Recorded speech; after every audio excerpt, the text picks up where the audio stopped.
Hello, everyone. I hope you can hear me out there. I welcome you to the Black Business Festival event to mark the Black History Month.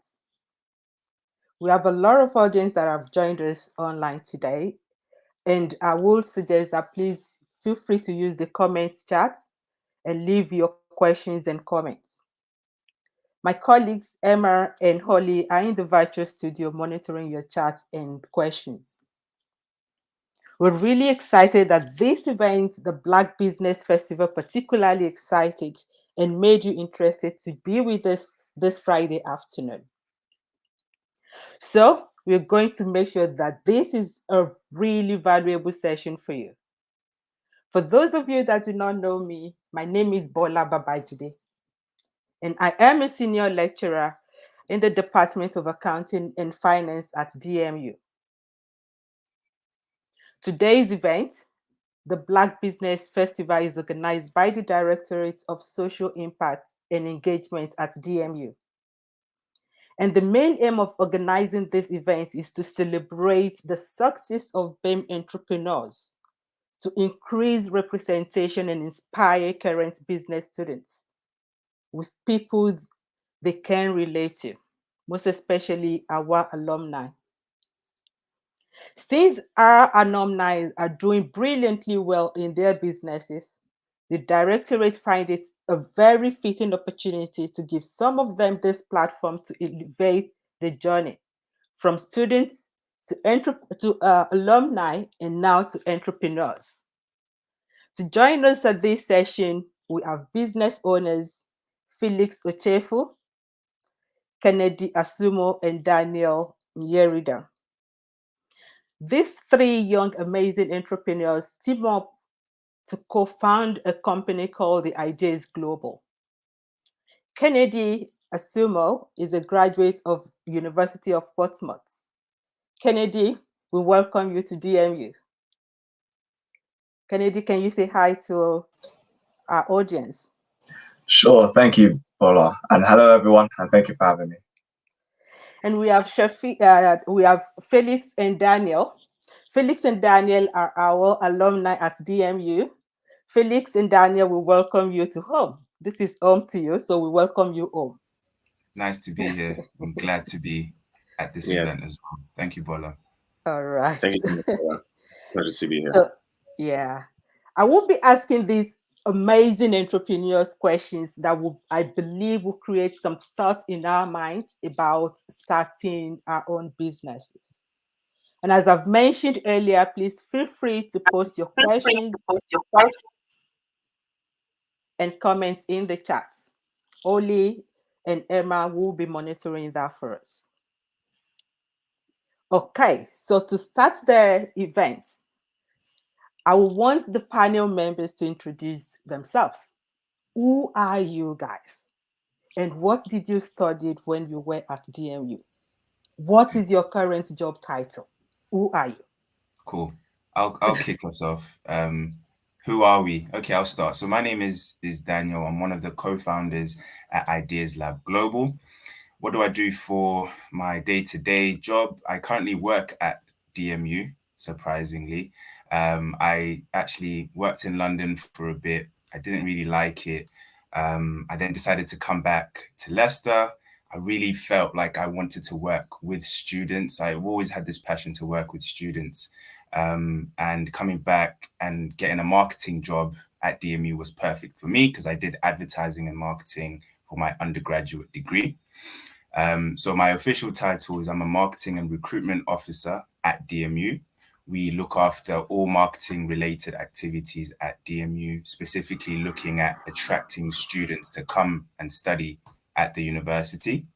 I also did my master's in strategic and digital marketing here at DMU as well. And yeah, I'm just, building my career and also building Ideas Lab Global at the same time. And DMU has done so much for me. So I'm definitely happy to be here to give back and just share our knowledge as well. Thank you, Daniel. Felix, who are you? Who am I? Oh, I ask myself that question every day. I'm just joking. I like to describe myself as just simply a young Black man trying to leave a positive impact on this earth. I try to do that with everything I do, everything I work on, and just my general being. Um, I studied business and management at DeMont University, and at DMU was the spark that inspired the creation and setup of Ideas Lab Global in its initial form. So at Ideas Lab Global, I'm a co-founder and also the head of strategic business development as well. So I look after partnerships, opportunities, anything that's going to be strategic to our growth and then allow us to grow and to create more value for student community as well. I look after that. And as a full-time job, I'm the Innovation Hub Associate at a company called MSD UK. And MSD UK is the leading supplier diversity advocacy in the UK. And my job specifically there is to help set up and run an accelerator program that supports ethnic minority entrepreneurs into joining a supply chain of global companies. Yeah, so that's me in a nutshell. That's what I do. And I'm really happy to be here again. Thank you, Felix. Thank And you. Kennedy, do you want to introduce yourself? Happy to.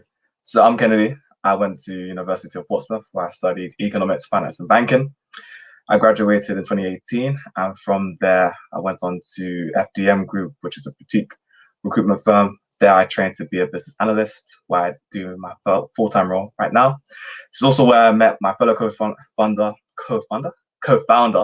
rather, and good friend Felix, who told me about Ideas Lab Global, and I jumped at the opportunity because it gives me the opportunity to really, again, talking about legacy and really making an impact, not just in the lives of the people living now, but for generations to come. So that is why I'm part of the Ideas Lab team. And yeah, I'm an IT business analyst at a company called Agilisys, where we help public sector entities such as councils, metropolitan police, and NHS, and digitally transform them, moving them into the cloud and other areas such as that. So that's me. Oh, thank you for that. So I understand that two of you, Daniel and Felix, you are our alumni, but actually you were three because of Mohammed. Three of you alumni from DMU.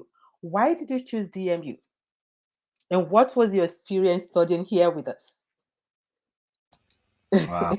Why do we choose DMU? This is very Yeah. nostalgic. It's taking me back to 2014, where actually let's go back 2013, where I was trying to figure out what I wanted to do in life.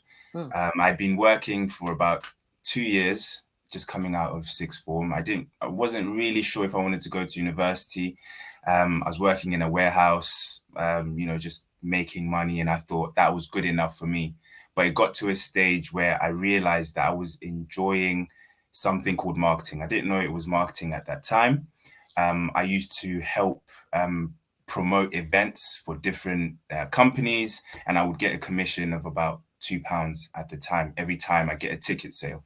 And I was doing this very well on Facebook. So I was utilizing Facebook groups. I was pinging people on Facebook. Do you want to come to this event? And I was finding some momentum doing that. I had a conversation with my uncle, and he was saying to me, well, what you're actually doing here is marketing. You should look into going to university for it. So, okay, fast forward, I looked at on UCAS, and something about DMU just stood out to me. It was the only university at that time that I could find that was doing advertising and marketing together. And I thought that was a perfect mix after I did my research around the area of marketing. And when I looked into the university, came to an open day, it was very diverse. I loved the atmosphere. The teachers were diverse as well. So I saw people who looked like me, and I thought instantly, yeah, this is the place to be. And fast forward, from 2014 up to 2018, I've graduated, and I'm still here at DMU. That just shows how much I love this place. I'm still here. And again, working with students is fantastic. And it also shows in what I'm doing now with Ideas Lab Global, student-based. So students will forever be, in my heart. So that's the reason why I chose DMU, definitely the diversity. I like that, Daniel, because I'm here, and when I see students come to me because they feel they can relate to me, probably because they are from Africa or from the Caribbean. I know they really want to relate with me. That's why they've come to me for advice. So thank you for letting me know that once again. So Felix, do you want to tell us why did you choose DMU and what was your experience here with us? Yeah, so my journey to DMU started off quite rough, to be honest. And I'll be fully transparent, with yourselves and all the viewers here. I got into DMU through clearing. So I didn't do as well as I thought I was going to do during my A levels. So all my options had fallen apart, right? So um, I ended up speaking to my head of sixth form at the time, who sadly passed away, and he told me that he knew a student who was at my A level school, who went to this university called De Montfort in a place called Leicester. And I was like, where the hell is that? Like what is DMU? I only really known about Russell Group unis and stuff like that. So, Yeah. um, I did some research just to kind of figure out, what is this place called Leicester? What is it all about? Where is it on the map, sort of thing? Um, so I called up DMU and I spoke to the clearing team, and it was probably the nicest conversation I'd had with any university's recruitment arm, because I'd spoken to a whole bunch of unis trying to find the uni I wanted to go to, and they were all very blunt, they were just not that friendly. And DMU actually it treated me like a human being, sort of thing. Like they were just nice about it. They were understanding that I didn't do well, and they were very calm, and they offered the best courses, the courses that made more sense for me, and then just asked me if I was interested, and I was like, yeah, sure. Like, I think seems like a good uni. It seems like it has a lot of potential. I really liked how I was treated already. So, and also had the course I wanted to do as well, which is business and management. Um, so I decided to take the jump and move to Leicester with basically all my options gone, and then kind of start fresh and see what it was like. And I had an amazing experience. Because I went to secondary school in Nigeria, so when I got to DMU, I actually started seeing some people I hadn't seen since secondary school after like 8 or 9 years or something like that. So those kind of experiences, meeting people like Shafiq Mohammed, who's the co-founder, meeting Daniel, and then everybody else. It just the staff, the faculty, the students, the opportunities that DMU provided as well, things like DMU Global, all those in combination made the experience at DMU really, really valuable for me, and a lot more valuable than I probably expected when I first got there through clearing. And like, I give DMU all the credit it deserves for setting me up for success, going forward, post university and things like that, because they truly care about the students. And I believe if you leverage the community in the right way, you can really get a lot out of the institution of DMU. And I believe that's what we did. So yeah, shout out to DMU for everything. Oh, that's so good. Thank you for at least for giving us all the good vibes, the positive um, things about DMU. So, four of you co-founded the company Ideas Lab Global. How did it begin? I know Muhammad could not join us today, but at least the three of you are with us. How did it begin? What inspired you to start your own business? And how did DMU play a role in starting the business? Yeah, so I'll give parts of the origin story, and then I'll let Daniel give like Okay. another. So, um, prior to academic year 2017, right? Myself, Shafiq, um, we how do I put it right? We realized that we knew a lot of people who were playing around with business ideas, but didn't really know where to go or what to do with them. So let's say, for example, we had a friend who was studying, I believe it's something to do with medicine at the time, but he was also a DJ. So he wanted to understand how to better promote his brand. We knew another young lady at the time who was studying nursing, but who was into like cooking and fashion and stuff like that, and wanted to develop a brand, marketing, and things like that. The stuff that we were studying at the time, myself and Shafiq. So we were really excited to put some of our knowledge into practice and actually support and consult for students who needed the support and needed the guidance, and also to make introductions to other people that we knew from DMU in our course, outside our course, who could support them with parts of their business or the ideas that we couldn't support them with, right? So we started doing that, and we realized that we really enjoyed the process. We really, really enjoyed the process, and we wanted to find a way to almost institutionalize it, find a way to make it scale. And so, how do we give the most value to students who needed it, with the least amount of effort from our ends, basically? So that was kind of the initial idea, and I'll let Daniel kind of fill in because we spent a lot of time in the library, playing around with different ideas and concepts and things like that. So I'll let Daniel fill in and I'll talk about what happened after.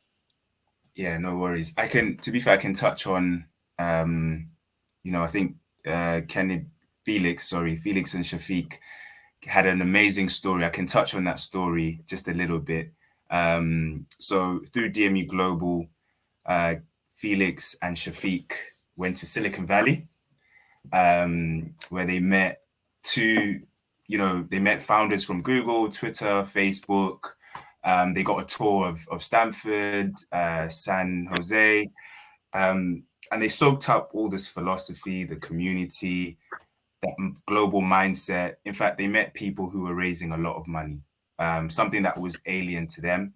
They met two students. One had raised at least $500,000 for their fintech company, and this I think Felix will be able to explain further, but this blew their minds. To them, it was like, how come we haven't seen anything like this in the UK? We've gone all the way to America, and we've seen students that look like us raise so much money. As a result of this, I didn't get to go to this trip, but at this time I was in the library, focusing on my final year project. But when these guys came back from the USA, they had so much fire. They were like, yo, listen, this is what we've seen in the USA. We need to make it happen here in the UK. We need to be a vehicle to support student entrepreneurs, to help them collaborate globally with people in America, in China, in Korea, whatever country you can think of. We want students here in the UK to be able to learn from students in different countries, for example. And so, yeah, that's how the idea kind of started. We brainstormed in the library, countless hours. We spoke to people at the university. And then I'll stop there because I think, Felix will be able to kind of sort of just add more of that fire into this story. But I think that's essentially the foundation of Ideas Lab Global. It came from a trip, from a DMU Global trip. And yeah, we're here today. Yeah, thank you for that, Daniel. And, I can't stress enough how life-changing that trip was to Silicon Valley, which is why I give so much credit to DMU for having such an innovative program. Because whenever I talk to people who go to other universities about DMU Global and all the trips and stuff, they're like blown away because I didn't realize like other universities didn't do stuff like this. So this is a very DMU specific thing, and it's so valuable because for me, visualization is really important. Sometimes you have to see things in real life to believe it's possible. That's true. And Silicon Valley was one of those things. I'd already been, a love of technology from a very young age. My parents ran a tech startup back in Nigeria and things like that. So I'd already been exposed to the game. And I was reading up about, Apple and Facebook and all these founding stories, and was really inspired by these amazing entrepreneurs. And it was while I was in placement year that I realized like they all kind of came from the same ecosystem, which was crazy to me because I was like, what's happening out there that they're producing all these people, right? So when I realized that DMU had a trip going to Silicon Valley, I had to jump on it. Funny enough, at the time, it wasn't even available to undergrads. It was a master's trip, but somehow myself and Shafiq and one of our other friends, Serena, managed to talk ourselves onto this trip, and we went out there, and on the itinerary was General Electric Digital. We went to Stanford Uni, San Jose State University. We went to Facebook campus, Google campus. So it was quite a broad trip. We also went to a TED Talk as well, which was really fun.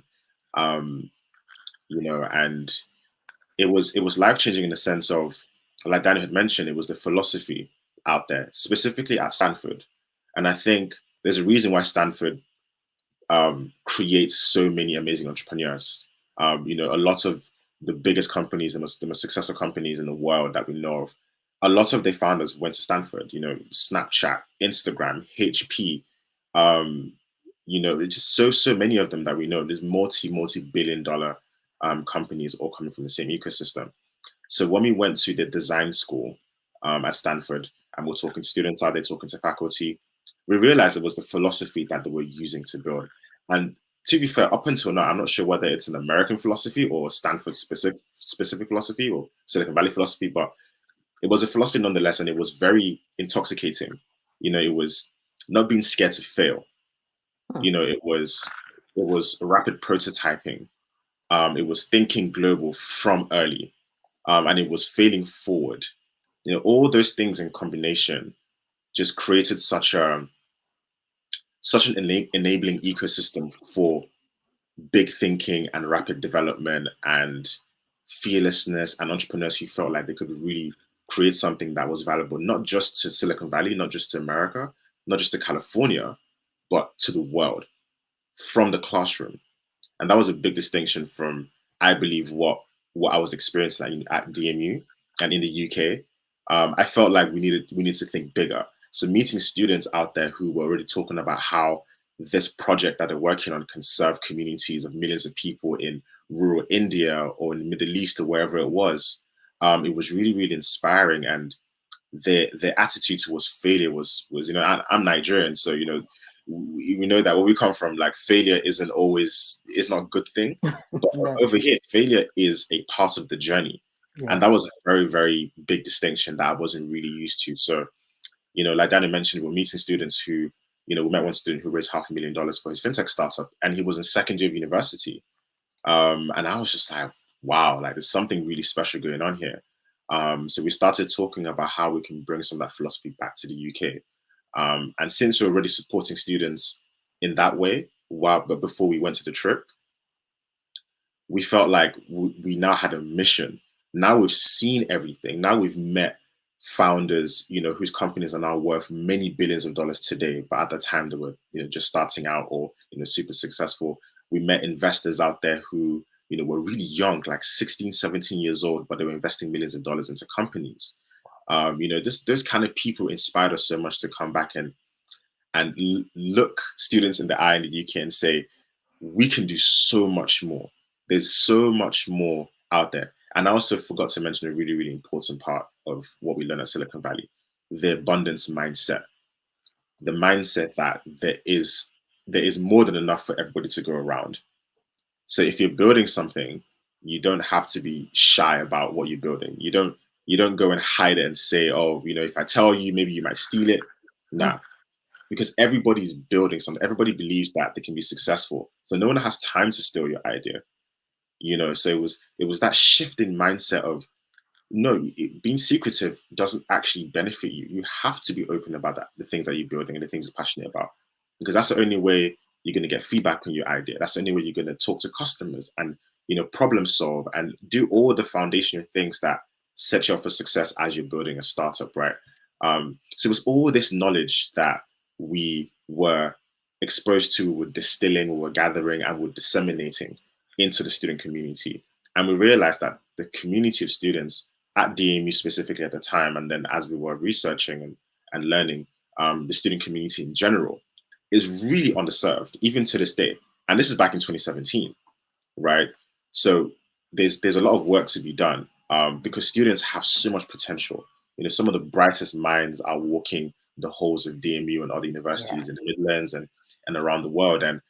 And we at Ideas Lab want to convince students that it's possible. We want to convince students that entrepreneurship is an option for them. They don't have to go to graduate if they don't want to. If they feel like they can build something, you know, there's a community out there of other students building things as well, as passionate as you are, who can support you on this journey. And then you have, the team, who we create content and things like that to support the community. And we have other big plans in the pipeline as well, just to really create this global community of student entrepreneurs who are super passionate, who want to build, who want to connect, who want to change the world. So that was kind of our why at the beginning. And then I'll pass on to Kennedy to talk about, when I introduced the idea to him, what about it really connected with him and Yeah. why he wanted to join. You'll be a very good host, Felix, because that was to be my next question to Kennedy. But before then, you said a lot of things, and I kept writing in my notes. You mentioned the DMU Global. Then, when you eat on the abundance of mind, then you do not need to keep your ideas together. And it just dawned on me that, I've been talking about networking, about partnership. But before I come to that, Kennedy, I will come to you. You went to the University of Portsmouth. How did the course you studied there helped you in your current role and even in co-founding the business? So to your first question, how did my course help me in my current role? It led me to healthy skepticism. And I think especially with the whole pandemic that's just happened, we are missing, not just out of the response that we've seen to the pandemic, but it's always good to have healthy skepticism. If you go back to Rene Descartes, who's a very famous French philosopher and mathematician, one of his hypotheses was that I think, therefore I am. But how he got there was healthy skepticism. It's like he just questioned everything. What's the color black? Is black the same to me as it is to you? How have we come to that agreement? So in economics, it's the same thing. You question the data, you question statistics. You don't just see a graph, see it going up, saying, oh, that means it's a good thing. Well, look at the variables, what's being tested there. And that's led me to my career now, where when you're building for consumers, you have to always question of why are we doing this? What value are we bringing? When I'm analyzing business processes, the question that I ask stakeholders and our clients is, oh, why have you done this process before? What are the benefits of it? What happens if we remove it? What happens if we do a certain test to it? These are questions you have to ask because you're trying to find the most streamlined approach to better their business and to give more value to their customers. And to answer the second question of how does my degree now help me with Ideas Lab, economics forces you to be global minded. You can focus on the macro if you choose to. There's obviously macroeconomics that exists, but you need to have the whole picture. You can't just, again, going back to skepticism, you can't just see something that occurs, a pattern, and then go, oh, well, it's because of A, it's because of variable A, that's why this pattern occurs. There may be other reasons why that is. And for Ideas Lab, going back to the mindset of a startup founder, and the philosophy that is now being leaked over from the United States across to Europe and across Africa and other continents.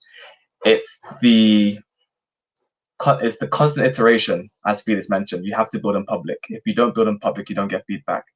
And if you don't build in public, for example, it's very human. But if I asked me a couple of years ago to put my name displayed there, I would have just put my first name, because it's human for us to want to shy away from the limelight because of our ancestry. We're trying to avoid predators. We don't want to be singled out. We don't want to any trouble.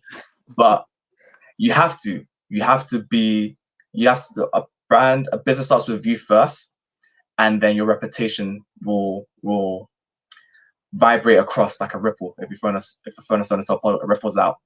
So going back to the question of how does my role now help me, how do my studies now help me with Ideas Lab, it just forces me to think open-mindedly and to constantly iterate, constantly test new things, and constantly look at the statistics and see what is changing every time, because nothing stays stagnant.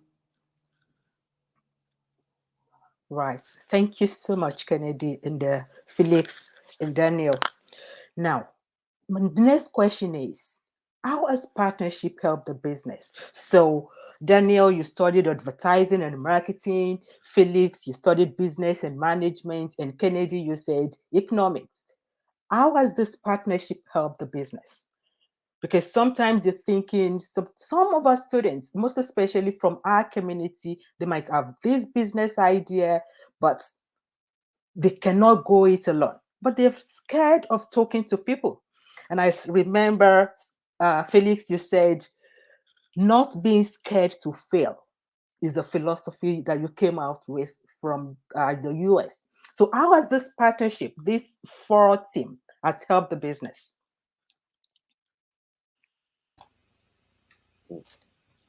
Oh, Dana, do you want to take that one? I was gonna just ask Bola to just to so I can answer the question properly. When you talk about partnership, we're talking within our team. Yeah. Oh, she's frozen. She's frozen for you. Yeah. Well, I can It's hear frozen, us. yeah. Yeah, you're back I now. can hear you. Yeah, I'm back. Okay. Yeah. So say I that just had a again, question. Daniel. Yeah, the question. So you're trying to understand our partnership within our team. How is Oh, that it's your sort of? team. Yeah. Yeah, okay, cool. So I'll kick this off and then Felix, I'll let you jump in. I just wanted to just add that for me, you know, being around Felix, Kennedy, and Shafiq has been amazing because I'm sure as you've just heard them speak, these are very intelligent Black men who have inspired me to do better, even in my area in marketing. Felix, Kennedy, they all have different ideas. When I first met them and we were talking about Ideas Lab, they brought the idea of venture capital to me, something I'd never understood before. I mean, we've even invested in some students through the idea of angel investing. So this is something that I've never heard of. So being in this group has literally opened so many doors for me as a person individually. In terms of Ideas Lab Global, we've all separated in our different areas in terms of what we want to look after. So we bring our strength to the table. Felix looks after strategy. Kennedy looks after the community. I look after marketing with Shafiq, who looks after more of the customer experience. So we identified early on that we all have our strengths. Now it's time to push ourselves individually, and it's been working really well. And we have meetings regularly where we question each other, we push each other, just to make sure that we're actually doing our jobs and using our expertise to help Ideas Lab Global grow. So our partnership has been amazing. And from an individual standpoint, I've learned so much from these guys, and I'm really sort of privileged to be around them because you're looking at some really great minds in front of you today. So I think what in 10 years time we'll come back to this clip, and believe me, you'll see that these guys have done some amazing things. In fact, they haven't even told you there's so many things behind the scenes that they haven't even touched on. I mean, Really? if we I'm getting excited here, but That's let's good. focus on Ideas Lab Global. Maybe next time we'll have individual meetings for all of us where we can just unload everything. But yeah, All right. Felix, take it away. Danny, you're too kind, my bro. Thank you so much. I appreciate that. And he mentioned something so important. It's constant learning and challenging each other that I think brings us together, makes our foundations really strong. Um, you know, being friends first does help, but we don't let being friends get in the way of us challenging ourselves to be better. If anything, I think our friendship actually helps that because we genuinely care and we see where we want to be better in, and we do everything we can to support our growth. Um, and we even do that past us as founders, because we have someone else in the team called Clarice who looks after like the venture part of it, and operational parts of it, and then we have student ambassadors, two of them who are amazing that we're bringing on board as well. So we disseminate that even on that level as well, to make sure that we're challenging each other and we're really working towards building a strong um, relationship individually and as a group as well, which is really important for us. I think one of the things that we did that was really important, and we did it quite early on, was we had a very very in-depth conversation about values, um, our values individually, and then our shared values as a team. And I'm going to take no credit for coming up with that idea. That was all Kennedy.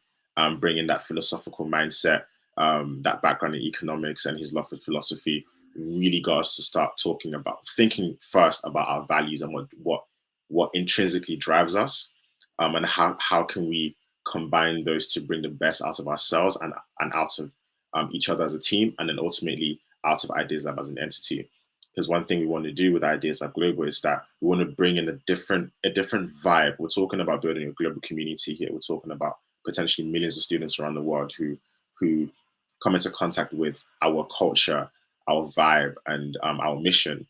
And we don't want to just look like everybody else out there. We really want to shape this in a way that really feels authentic, and that has to come from us, and we have to live and breathe that every day. Like Kennedy mentioned, it's our personal brand, right? It's and our personal brand obviously affects the brand of the company and the brand of the community. So I think having that early conversation about values really helps. You can't run away from that, especially if you're working with co-founders. Even if it's just one other person, you have to talk about those really deep, important things and have conversations about what drives you. You know, what does success look like to you? How would you respond to failure?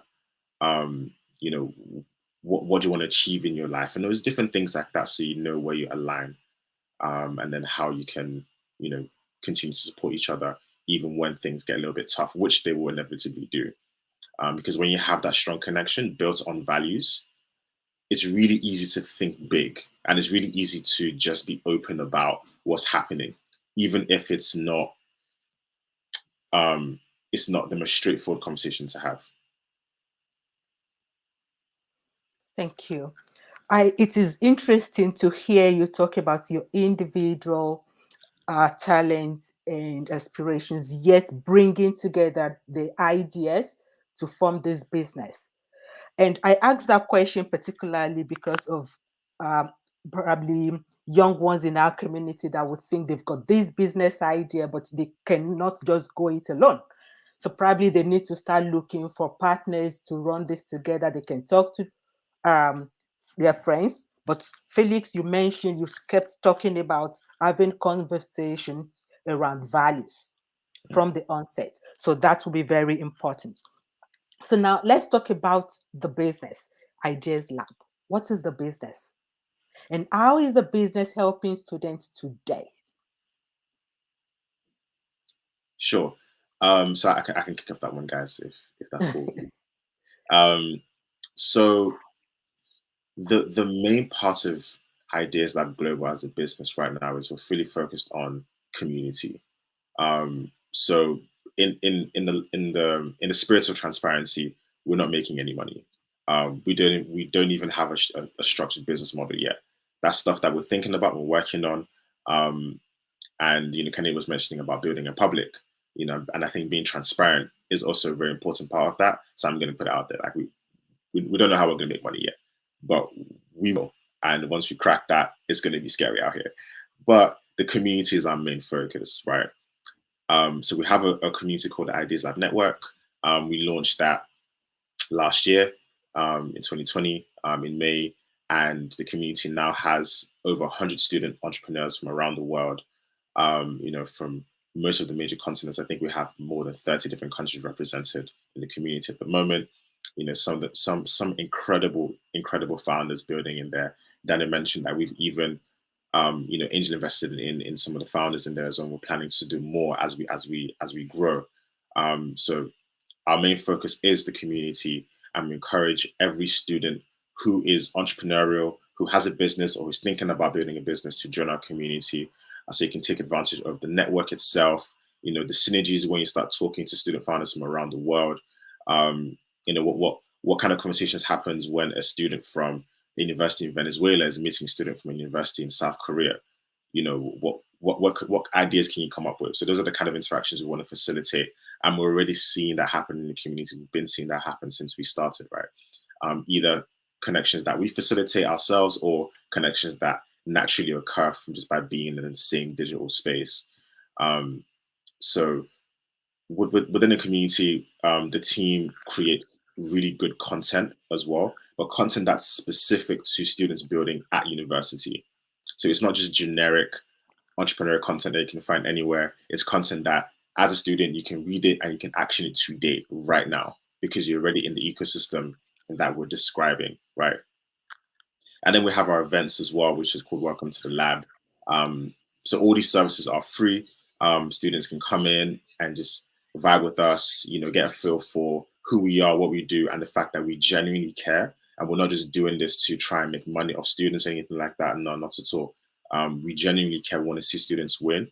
And if you talk to any of our most engaged student founders in our community, they will happily tell you that this is very, very true. And we do everything we can, everything in our power to support them on their growth, because we want to see them win and we want to see them change the world. Because as they win, our community gets more valuable. They then reinvest back into our community and then back into students who are coming up and want to basically be like them or even be more successful than them. So that is the business as it is currently. And then we're also playing around with some more ideas, which I will pass on to my fellow co-founders to touch on. And if they want to add anything else to the community aspect too, talk about that as well. All right, let me ask this question. So you've been talking about the community. Are you focusing on the BIM community or all students generally? It'll be all students in general, because of one community, whether no matter if you belong to BAME, which is a term I don't really like to use, because it kind of just separates everyone else, or even if you're part of LGBTQ, we're all one being, we're all human at the end of the day. The goal that we're trying to deliver with Ideas Lab is the fact that we're all humans, we're all trying to succeed. And as Felix touched on, we're trying to see each other win. So when we have with Ideas Lab, what we start from is always how do we serve first? And how do we serve first? Because the rewards will come later. It's just the way of the world, The more you give the world, the more you receive. It may not come immediately. And that's something that I think I'm really happy, not just speaking about myself, but with my other team members, Daniel, Shafiq, Felix, and Clarice, there's the delayed gratification, because we know that it doesn't, money comes and goes. It's just how it is. You can't take your money with you to the next life. That's just how it is. So at least let us leave something bigger than ourselves. And that's why I think we have that shared hive mind, is that we know that Ideas Lab is bigger than us. And whatever happens in the future, we've had these conversations of, what happens if we get acquired? And we're just like, we're not really sure what happened if we get acquired. I'm not sure if I'd be able to let the reins go and let someone else take hold of it, because will they still embody those values of Ideas Lab? Who knows? That's a conversation that has to happen when that time comes. But it's for everybody. We're democratizing for, our goal is 1 million students worldwide. It's a big goal. It's ambitious. But when you break down big goals into manageable tasks, you go, okay, so in this quarter, this is what we need to do for this big goal. In the next quarter, this is what we need to do. You just break it down bit by bit, so it's more manageable. And everybody's welcome. So feel free to come and have a conversation with us. Thank you for that. All right. So when I was reading about you guys, and I discovered that you decided to co-found the business to start up during a global pandemic. What happened to you? Why did you do that? When all of us were thinking, no, we need to go back behind the doors. We don't want to think. We just want everything to be good around us. Why did you decide to co-found a startup during the global pandemic? And what were some of the challenges you faced in the period?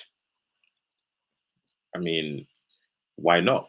Why not decide to start a startup during a global pandemic? If you are in the position to do so, if you're in the right headspace to do so, if you have the resources, and arguably the privilege to do so, why not start up during global pandemic? And part of the article that we put out there that touched on this was how do I put it the right way? How much easier it is right now to start something today, whether that's a service, a product, whatever it is, you can start something today. And it doesn't matter if it's during a global pandemic. It doesn't matter if it's during a recession, or if it's during a boom phase, it doesn't matter. And obviously this is very personal to me, by the way. I don't want to say this, it's my personal opinion. Just start. So we decided to just start. We'd been playing around with a few ideas and a few concepts beforehand, but the time just aligned quite nicely. And yes, even though the world was quite chaotic at the time, and arguably still is kind of chaotic right now, we decided that students still need to be served. The mission doesn't end during a global pandemic. If anything, now we have more headspace to re-strategize and to think about how we can come correct and how we can really start serving at a global scale. All of us in the team are technologists. We love tech. We love playing around with different concepts, reading about the industry and stuff like that. We found a platform that allowed us to achieve what we wanted to achieve at a global scale from wherever we were. So it didn't matter whether we're at home, overseas, wherever it was, we could start. The resources were there to start. And our investment for that was damn near zero. Which is what I mean by the barriers to entry are so low now that you can really start anything that you want. The upfront cost for something like this, end of the day, we're starting with community. The upfront costs are zero. All you need to do is to have a platform where you can host people, and maybe you want to have it custom to what you want to do. Like, that's fine. But we started with what, £100 or something or less. It was just the hosting cost of the website, really. Really? All the stuff that we do, all the tools we use for Ideas Lab. And in the article, by the way, we have a list of all the tools that we use to run the community and to run the operations, because we want to give that information out freely, because we want people to know that it's possible, and you can start. You can do it today. You can do it exactly how we did it, or you can tweak it if you want to. All the tools we use are free. So the question to us was, why not start a startup during a global pandemic and just kind of see where it goes? And it's only gone from strength to strength, because knowledge transfer and democratizing access to entrepreneurship doesn't require you to be in a physical place. So we could do it from our bedrooms, we could do it from our living rooms, our kitchens, or from the beach, or wherever we were, and we can start to serve that community and grow that community. And we weren't going to let a global pandemic stop us from achieving that mission. Yeah. Thank you for that, Kennedy. So if I can just add on to sure. what Felix just said.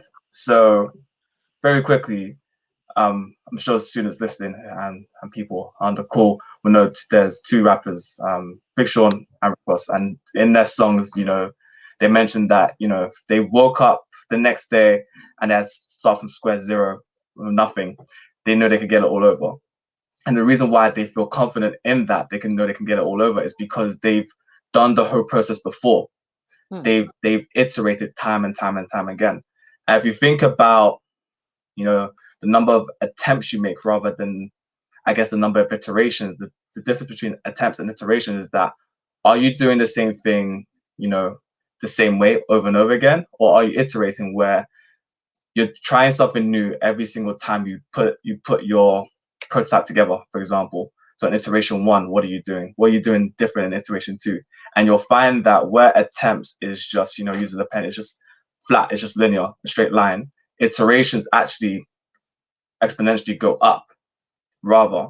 So if you don't start, you're never gonna acquire the skills. That's just how it is. That's true. And don't pay attention. Don't feel so vain, for lack of a better word, about how your first iteration looks.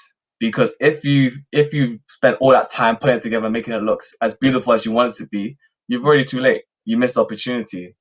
All your end user needs is for it to work. It needs to do what you said it's going to do. If it's paper, like I want to write on paper, I don't really care if it's pink, blue, red. I just want paper to write on. Just give me the paper. Same thing for your end users. I just want your product. I don't care how it looks. We can work on that as it goes. So that's what I'd like to add. I like that. And I was just thinking that is a very good advice, even for our BAME community, that just start and gain the skills as you go along. So talking about that, why is it really important for us at this time to elevate BAME's representation in business sector? I'll go on that one, guys. Why is it important? Yeah. I mean, just look around the world. Representation is something that has always been a problem. So when people look at business owners, multi-billionaires, a lot of the times they might not see someone that looks like them. They might see, you know, the work, the celebrities that ring, you know, the business celebrities. They tend to be, you know, from a white background. But there's so many amazing young BAME students, entrepreneurs, CEOs out there. Even though there's a very small amount of them, they're still doing amazing things. So the representation is so important because, you know, say if I think about my 10-year-old cousins, my nieces, they all need to see someone that looks like them in order to succeed in the future. So that's why it's really, really important for us to play a role in increasing that representation. Because as you've just heard, Bola, from Kennedy and Felix, these are amazing people. I mean, I get excited when I'm listening to them. And imagine if a 10-year-old or a 15-year-old, even an 18-year-old who's in their final year of university listens and hears Felix say, actually, I'm building a global company and I started it and it was for free. That person instantly thinks, well, I can do it as well. Let me have a go. So representation is important. I think that's the reason why we should continue to push this narrative for BAME students, just so they can see someone that looks just like them. And as a result, it will spark a reaction, which will lead them to try as well. Thank you for that. And that will now take me to the next question. How do we help our community? It's Black History Month. How do we help the community, the BAME community? Wow. That's a big question. And I think It is. we're all doing our yeah. You're in the How do we business play world already. how do we play our part is by Yeah. constantly having events like this. That's number Okay. one. That's number one. But there's so many organizations. I think partnership should be a massive thing where we all come together and work together in order to push the narrative even more. Because when I look around within the BAME community, there's so many different organizations. I mean, when I was in my second year of university, I started something called Black Education Matters. And it was, again, to help push the narrative to Black students, to tell them, actually, you can be X, you can do X. So I think we're all doing what we can. We just need to work more together, develop partnerships, and go from there. That's the best way I can see it, to be honest, because I think when I look around, we're doing so much more. We're doing a lot of work. We just need to keep pushing. Thank you for that. Felix, do you have any suggestions Yeah, on that? I think so. The question is, how do we help the BIM community? That's the question, right? Yeah. I think one way is simply just investing in the BIM community, like genuinely, truly investing in the BIM community. And that could be, investing in BIM founders, for example. Not just having 50 billion different panels as to why it's important to invest in BIM founders, but genuinely investing and actually putting money where your mouth is and investing in BIM founders. It could be, kind of similar to the work I'm doing in supply chain diversity, bridging the gap, right? Bringing in, let me phrase that. Using services and products created by BAME entrepreneurs. I'm not trying to get things for free or Yeah. at a discounted rate because they're BAME. Like, pay them, like give them what they're worth. What? If the thing is £50, give them £50. Put like money. We're living in a capitalist society, right? The money runs this. True. So pay people what they're worth. Invest in people. Put the money into their operations. Put the money into these businesses, into these entrepreneurs, and just watch them flourish. Because I think money is one of the biggest things that is holding a lot of us back. Hmm. The lack of money really leans towards a lot of BAME entrepreneurs and builders towards having more of a scarcity mindset of feeling that there's not enough out there. So my limits and impact is capped, right? Mm. I'm of the mindset of we have no idea what we're capable of doing. We're capable of so much more than we're doing already. Whatever we're doing now, we can 10x that, 20x that. We just need the right investments, we need the right opportunities, and we need the right exposure. And we need visibility. We need to actually see that it's possible, right? So Danny touched on representation, you touched on representation, Bola, as well. That's really, really important. But you can represent all you want, Yep. but we need to, be putting money where our mouth is for the game community, and just put the prejudice to the side, and just watch us work, and just see what we can come up with, because we are an incredible community, I know. absolutely incredible. If we just had the chance, or the opportunity to flourish and to show the world what we're capable of doing, yeah, it's going to be an exciting world out here. So I think that's really important to just invest. That's true. All right. So, Kennedy, my question to you then, or just to the three of you, because this will be my last question because of our time. Mhm. Do you have any tips or advice for aspiring student entrepreneurs? Any business student that wants to go into entrepreneurship, do you have any tips or advice for that? Oh, entrepreneurship. Um, I would say it kind of touches on the last question of that you asked Felix and Daniel. I would say start with yourself. Start with the individual first. I live by two simple philosophies, and that's how can I better myself, and how does bettering myself better my community. So why I keep those two very close to me is because I don't have to be able to run a marathon tomorrow by training today. It's gradual, right?